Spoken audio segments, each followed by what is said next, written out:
সন্তানের মাথায় হাত রেখে আল্লাহ তাআলার দুটি নাম 7 বার পড়ুন, ইনশাআল্লাহ তাআলা আপনার সন্তান সাকসেস হবে। অনেক সময় আছেন মায়েরা সন্তানকে যখন মাদ্রাসায় পাঠান কিংবা স্কুলে পাঠান হাত বুলিয়ে দেন।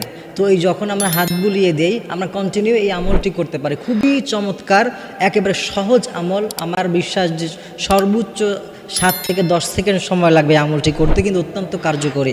দেখবে নিয়মিত এই আমলটি যদি কোনো মা করতে পারে তার সন্তানের জন্যে, তার সন্তান লাইফ অনেক শাইন করবে। তার সন্তান যেটাই করবে সেটাতে বরকত হবে। কারো যদি ব্রেইন কম থাকে তার মেধা বৃদ্ধি পাবে, ব্রেইন বৃদ্ধি পাবে, মুখস্থ শক্তি বৃদ্ধি পাবে।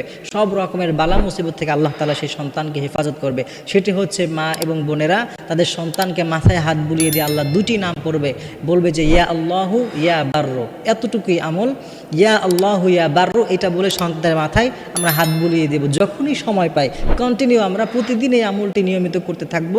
দেখবেন আপনার সন্তানের লাইফটা আস্তে আস্তে পরিবর্তন হচ্ছে, সুন্দর হচ্ছে, গোছালো হচ্ছে।